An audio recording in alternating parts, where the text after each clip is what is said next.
record on this. Awesome. Hey, Ray, thank you so much for joining me today on the Syncretic Qigong and Reiki podcast.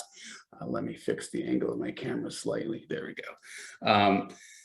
Jason Lee Eaton's a good friend of mine, and he has talked very highly of you and Master Choi through the years, as well as some of the details of your school and that sort of thing. And I found it really interesting what he's told me, and I'm really super pleased to have you here today. So is there anything that you wanted to start with? Whatever you want to ask, I will answer as truthfully as I can, barring any lapses in my memory, although I got a really good memory. I'm just excited to talk with you. I mean, Qigong, Reiki, martial arts, you're talking about all my favorite stuff. Thank you. You do a lot of the same stuff. I got your book, Real Gold Does Not Fear the Fire, recently. Thank you. And that was great. That was on Jason's recommendation. And one of the things that I found in there is that, we have a lot of crossover in the styles that we do. I do Jiang Bagua and Han Family I Chuan, and I used to do Chen style Tai Chi in the past, but no longer since my teacher left the country. But, I found a lot of real gems of knowledge and wisdom in that book, and I wanted to thank you for that personally. And, I wanted to talk about, some of the things that go on in training martial arts through the years. I've personally been training martial arts since I was a kid. I started off with Aikido and got into kickboxing, and then I got really sick, so I got into Qigong and Chinese arts, and now I teach Bagua. So, one of the things that happens through the years as we progress, I've been doing Chinese arts since 2009, I believe. So, our teachers are older than us sometimes, and they pass on, and, we kind of have to carry forward what they gave us, right? And so, one of the things that I wanted to ask you about was your experience with your Southern Praying Mantis and stuff like that. And also Lineage Qi, I believe it was, just passed. So if you would like to talk a little bit about that, I would love to hear about your experience with these different masters through the years that have, passed on, and how you preserve what they've given you. Well, yeah, Dr. Lineage Qi, he just passed away in August. I did get to talk to him about 2 weeks before he left the Western Gate, so to speak. He had a very interesting life. His father was a gold merchant in Hong Kong and sent him to Taiwan for schooling. He was supposed to be a doctor, and he got addicted to martial arts. And his martial arts resume was absolutely incredible. He at one point was Ferdinand Marcos's bodyguard from President of the Philippines. His teacher was Zhang Jingguo, the president of Taiwan's bodyguard.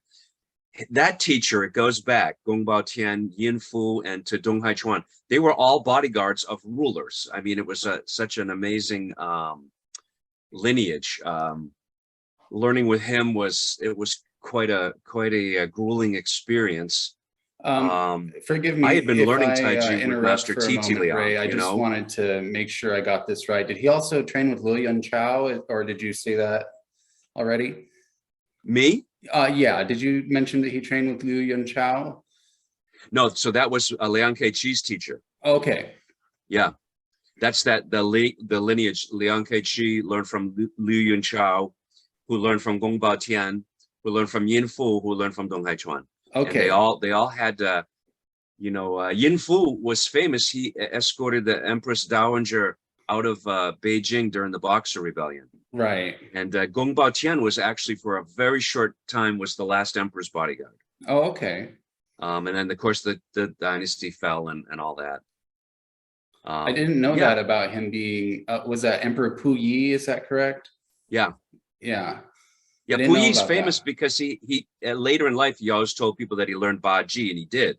But his bodyguard was a Bagua master. Okay. Yeah. Interesting. That's very interesting. Yeah. I look at Ba Ji very interesting to me because there's so much internal stuff and so much external stuff. It's this hybrid art that's really cool to see people perform. I feel like it has a lot of influence on how Xingyi was formulated. One of the things I've read through the years is that Guo Yunshen had studied, not only Xingyi Chuan, but also Baji Chuan and monkey style, and then Bagua and all of that as well. So I've always found it one of the things really interesting from Chinese martial arts. It's kind of like this halfway point between, Tai Chi and Xingyi, and really interesting material there. Well, we say it now because it's understood by many people. We say internal martial art, external martial art. They never said that. They never said that. 150 years ago, there's no such a thing as internal martial art. One idea that Master Choi got across to us is he said, when we say internal, it's either a level or it's a strategy. So for instance, Michael Jordan, his third highest scoring basketball game, the guy was an absolute amazing, talk about external perfect body, eye-hand coordination. His third highest scoring game, he had the flu. And if you ever see sports reels from that, he's like puking in a bucket. Yeah, the flu game. That's it's internal famous, style. Yeah. He's absolutely internal because the yi, the mind, is telling the chi what to do. The chi's telling the body what to do. Even the body is in the middle of the flu, he can still do it. So it's kind of funny. Michael Jordan is an internal master. If you study Xingyi, Bagua, Tai Chi, Li Ho Ba Fa, your first night, you're external. You don't have the connection. Right. So on one level, I look at internal, external as levels. The other thing is that internal style, as we speak, those are strategies when you can't be faster, stronger, or younger than your opponent. So now I'm an old guy, so I know my second wind is going to be a long time coming, and some young guy, they're gonna get exhausted, and their second wind is coming. So if my strategy is to try to outspeed, power, and endurance them, I am going to lose. So if you look at what we call the internal styles, those are strategies for how you try to overcome somebody without doing what you have as your external. I mean, right. For me personally, the best martial artists on the planet are the police. There's no weight division. There's no age division. Sometimes it's a woman, the police officer going. They never get the call and go, well, how big is that guy? How young is that guy? Does that guy know martial arts? So police have to go and adapt. Right. Whereas at least like in sports martial arts, you've got age, weight, and all that. That reminds me of like the internal. The internal masters had to be adaptable and change at all times. This was why, like Bagua and Tai Chi, and even Li Ho Ba Fa is called water boxing. We use the idea of water. So for me, like Master Choi really liberated my look at internal, external. Well, he was a tournament fighter, wasn't he? He did like Lama Pai for a long time, and he fought in Malaysia. Was that right?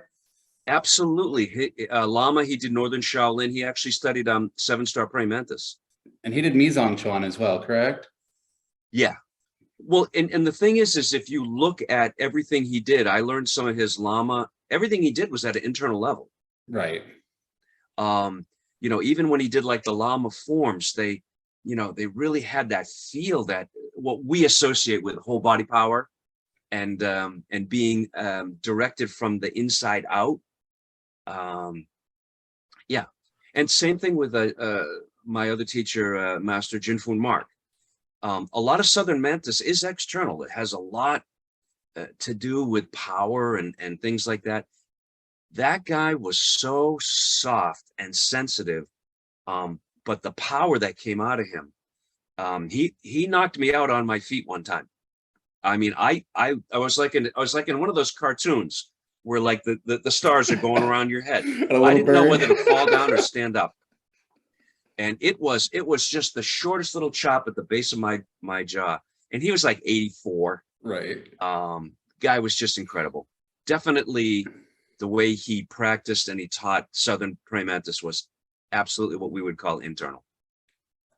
You know, one of the things that I learned very early on in my martial arts career, because I started with Aikido, and where I grew up was Stockton, California. There's a bunch of people that know how to fight there.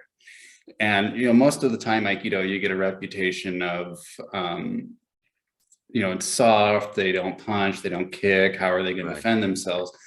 But, you know, when somebody's going to stab you, it's really useful.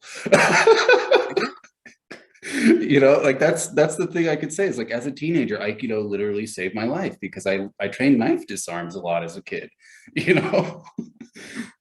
Well, and you know, that's the difference between self-defense and like sport fighting. Sport fighting, I can hesitate.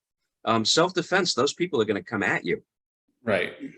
You know, Professor Zhang Manqing, they somebody asked him one time, is there any kind of martial art or style you're afraid of? And he said, I fear the hesitant attacker. Hmm. He's not afraid of you charging in like a bull. He's not afraid of you, you know, coming in and trying to take his head off, because now you've exposed to everything. He's afraid of the hesitant person that's going to hide what they're doing. Hmm. I got a lot out of that when the first time I heard that. Yeah, you know, in gosh, I think it was 2014, I was almost mugged in Sacramento.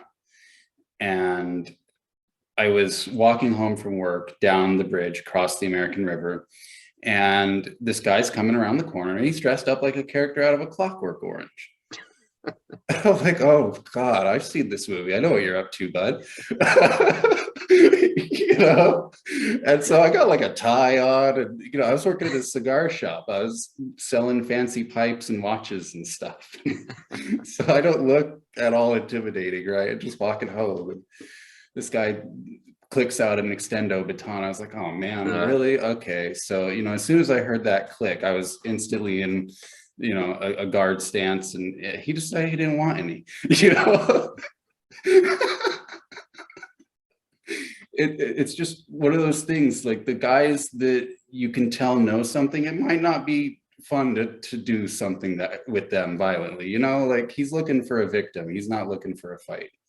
They're not looking for resistance, is what they're not. They're looking for easy, you know, it's not about macho. It's not about, you know, violence is not about like an ego or trying to get a belt or a rank. They just want your money. They want your shit. I mean, sorry, they want your stuff. Oh, don't worry about it. We curse on here. Oh, okay, good. I'm a stroke survivor. I can't filter myself sometimes. I just can't worry about it. I just, you know, sometimes I can't. I can do my best, but yeah, they just want your stuff, and they want it as energy free as they can.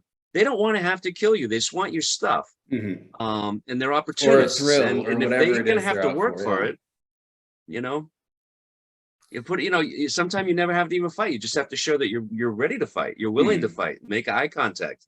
You know, have yourself ready. That can get you out of a lot of jams. I mean, you know, I grew up just north of Boston, and I studied martial arts in Boston, and you know, riding the subway was part of the training. I mean, you know, kids would sucker punch you, or if you were sitting near the door, you know, they'd be waiting and the subway door would open, and a kid would launch a punch at you on the way out. Right. And if that wasn't your stop, like you wouldn't chase them. I mean, I can't tell you how many times I dodged, you know, or people would try to push you back in the train or whatever. And right. You know, and you know, with these virtual things, like we can't really tell how big people are. Like I'm only 5'7", you know, so I've been picked on a lot in my life. And, you know, people think because they're, you know, 5 inches taller than me, I'm not going to retaliate or whatever, or, you know, be on defense. And so, you know, I've had like ASU, because here in Arizona, the Arizona State University is a pretty big thing in the Phoenix area. You know, I've had guys from the wrestling team, you know, accost me in bars and stuff. And it's like, okay, I'm going to boot you across the room. One of my main training partners, John Meyerson, he's one of the founders of New England School of Acupuncture. He was a Harvard football player, state lacrosse champion, 6'2", 250, solid muscle. and did sports and martial arts his whole life. So, Right. you know, when I worked with him, there's sometimes he'd just look at me, he'd say, sorry, that's not working. You know, but other times when the stuff worked, he have a big surprise on his face because I'm not a very big person either. Right. And I was, you know, a little skinny guy. And, but you know, that's the idea, whole body power. Yeah, you know, I worked with Andy Tompkins for a little while here locally. He was a friend of a friend, and he's done like Balintawak, Eskrima, and Wing Chun, and karate, and all of these other styles. And you know, he's I don't know, about 6'3", 250 pounds, really muscular guy. He works out a lot of experience with martial arts. But you know, he and I work together, and he goes flying across the parking lot sometimes. We're just like, oh, that was cool. You know, like the original UFC, when they didn't have time limit, and they didn't have a weight division, you saw some really interesting matchups. The problem is that the audience wants it quick and they want blood, you know, and like they don't want to watch 30 minutes while people are jockeying for position to choke each other out. Now it's really exciting for the two guys in the octagon, Right. but again, that's one thing about, you know, pay-per-view. It's about the audience. So some of those early UFCs, I mean, there was these gigantic people getting beat up, you know, and you just assumed they would win, and they didn't. And that's really what martial arts are about. If you're, you know, the Yichon master, Wang Shangjai, he said, if you're a big, strong person, you just thank God for your martial art experience. You're created that way. And he said, but if you're not big and you're not strong, then you have to develop skill. And that's really, you know, skill, kung fu. The workability, right. The ability to work on your skill. That truly is what it's about. It's about, you know, leverage. Otherwise, it's just the strong beat the weak, and the fast beat the slow. And now I always say, and then the young beat the old. Yeah. And you know, that is one thing is I was able to demonstrate in the last few years to a friend of mine who's a firearms enthusiast, because here in Arizona, there's a lot of people that love guns. We have some pretty lax laws as far as, you know, how it can go to purchase and carry and all that. I mean, you can even take one into a bar here. So depending on the bar. And a brilliant idea, right? Like let's allow firearms in an alcohol establishment. So you know, a friend of mine, he always carries because he's disabled, and he just doesn't feel like he can adequately defend himself as he's accosted, and I can't blame him. But you know, one of the things I told him was, hey, you'd better train that quick draw, because if you find somebody like me who is really out to get you, I mean, I can get you within a couple of paces before you can draw your weapon. And that's something that he like really opened his eyes, because I demonstrated it, you know, safely without violence, you know, had him draw his weapon and everything. And I had my hand at my throat before he could even get to here. So, right. You know, it's like, that's the 21 foot rule. Right. But you gotta, if you're interested in that, there's a guy called Instructor Zero. And, oh yeah, I've seen him. Yeah. Yeah. He can beat the 21. He can beat the 21 foot rule. Right. And that's I've also done again. Yeah. I mean, again, it's, you have to train. It's what are you training for? I've done extensive training in modern tactical martial arts, which are firearms, knife fighting. I learned knife fighting from retired special forces. I mean, those are the guys that were behind enemy lines on D-Day. So yeah, those techniques are very, I did some special forces irreversible work with some of my friends locally here. A friend of mine, he actually is still a mercenary as far as I'm aware, but he learned the SCAR system when he was in the Marine Corps, and he was in Eastern Europe in the 90s, and you know, he has all this experience clearing rooms. And another friend of mine, you know, and that's the funny thing is they don't really care for Tai Chi, but these special forces guys, they see Xing Yi, they're like, oh, that's good. I like that. Oh yeah. Well, it's direct. It's the perfect strategy, you know. Right. Yeah, I mean, and I can tell you this: many of my martial arts teachers all trained with firearms. I mean, Master Choi, he used to call firearms American Dim Mak. Got to get it to that point, right? You know, I mean, you know, don't bring a martial arts style to a gunfight. Right. You know, I mean, it's like, and everything is a progression. You know, even like handguns. You're using your handgun so you can get to your a much bigger weapon. And the same thing, like you use your body to get to your knife to get to your gun, so on and so forth. And if you look at the history of China, first thing is the cannons and bows and arrows. Right. Far distance, and then a spear, and then sword, and then like nobody started on the battlefield with a 9-section whip. That was like a last ditch, Right, they're not going to try and do some jujitsu against a cavalry guy. No. Yeah, although there are those stories of the dog boxing guys of southern China, like rolling under horses and disemboweling them, and then disarming the guy as he got kicked off the animal and all this other stuff. So, well, the story of the hooked sword, because the Mong, or one of the invading armies, they used to chain the chariots together. And so General Yuefei, the legendary founder of Xingyi, he figured out if you can disable one horse, all the other ones are chained.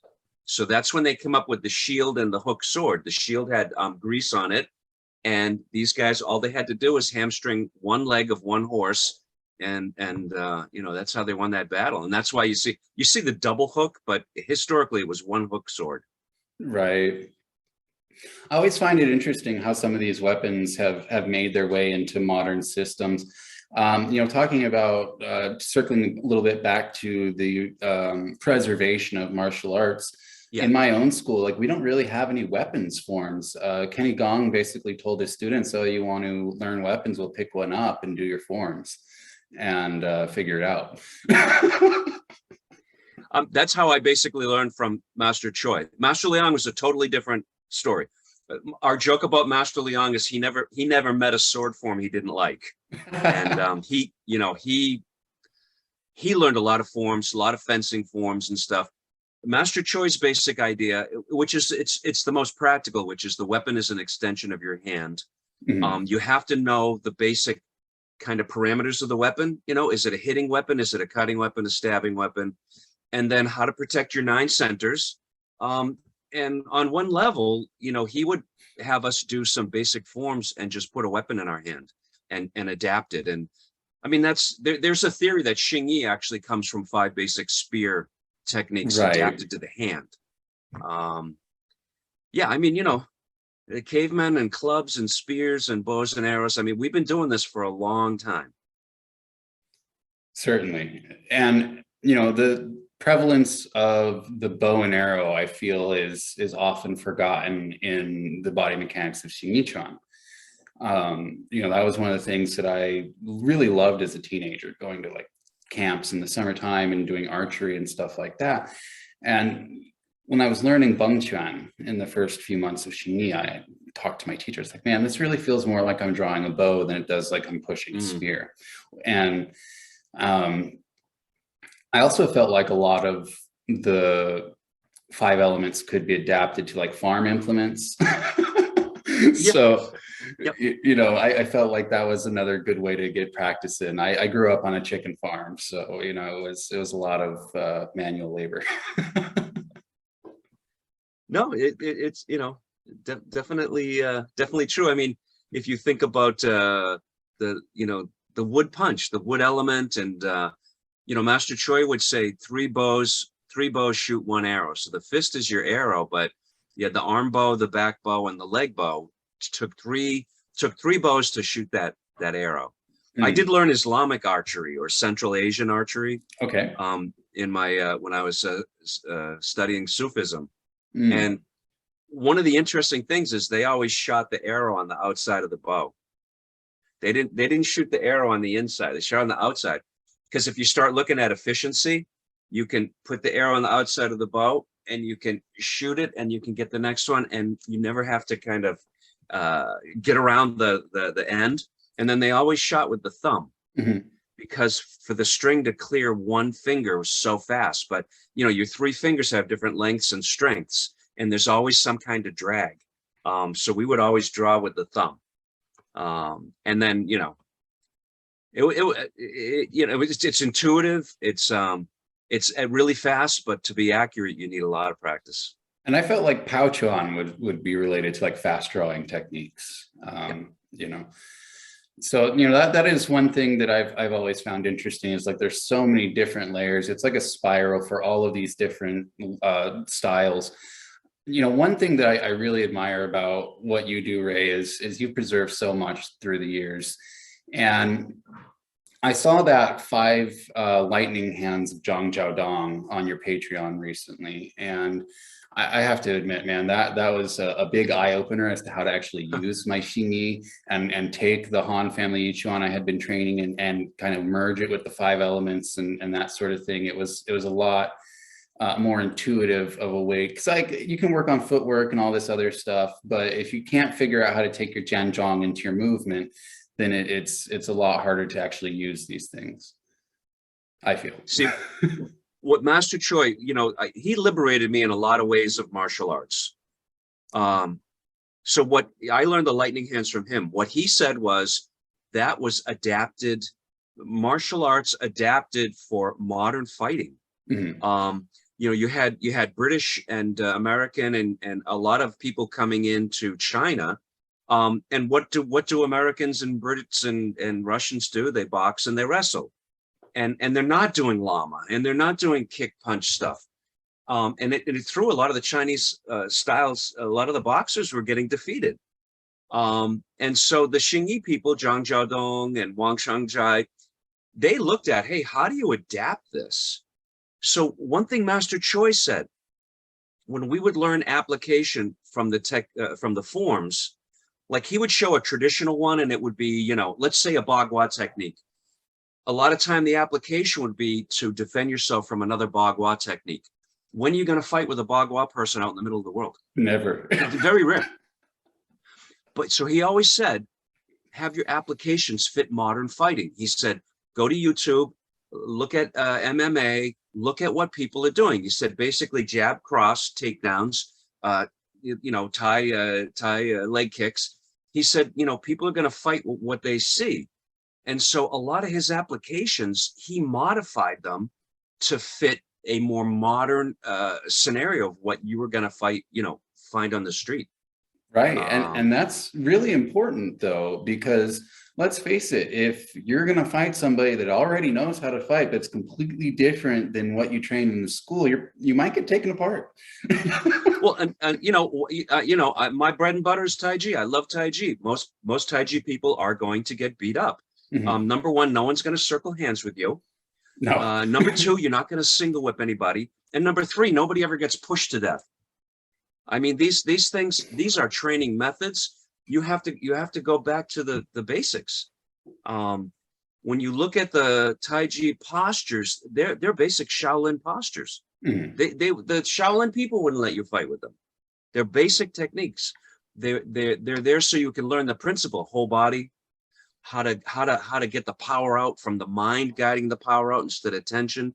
So the body and the training of the highest level, the techniques are very low level. You can find, I would say 4 or 5 techniques in the solo form that you might be able to use practically. You're not going to ward off anybody. You go to a bar, try and do ward off, and you know, it's not going to work. This is something where, like Xingyi and Bagua, the techniques definitely they're much more practical.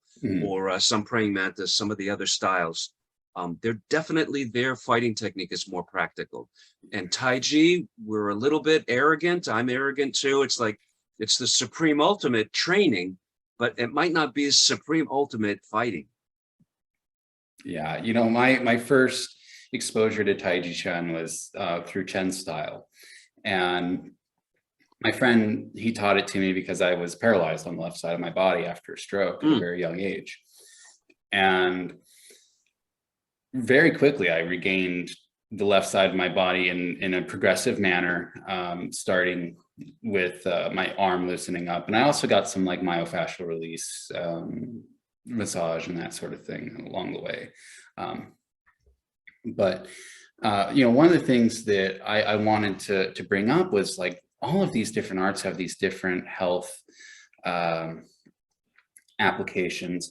And a lot of times the stuff that gets ignored is the Xingyi, like Neigong. Like a lot of people get into the 5 elements and how to use the martial arts, but I feel like, the real gem I got from the Kenny Gong school was the 5 Neigong exercises for health and for body method.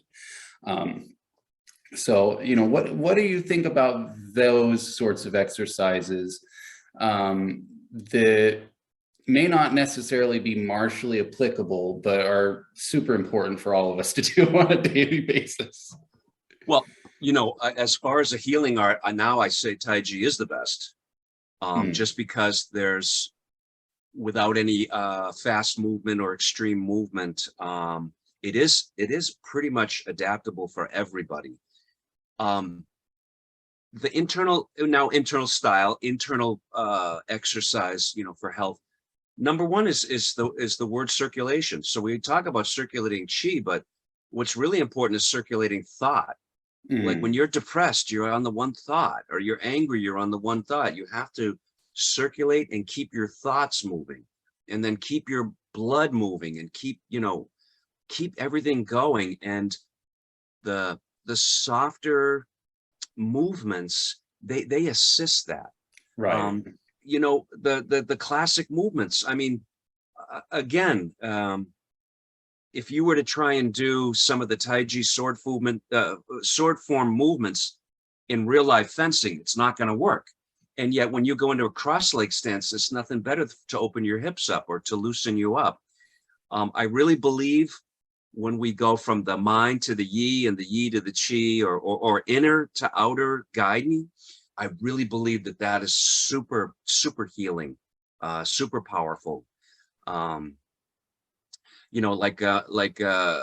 My teacher, he had cirrhosis of the liver. They sent him home to die, and he ended up dying at age 102 and was absolutely vital right up to the end. His teacher had tuberculosis, spitting up blood. That's Chung Man Ching that had Yep. tuberculosis, correct? Yeah. Yep. Hey, Ray, we got to take a break here for a moment. Yeah, sure.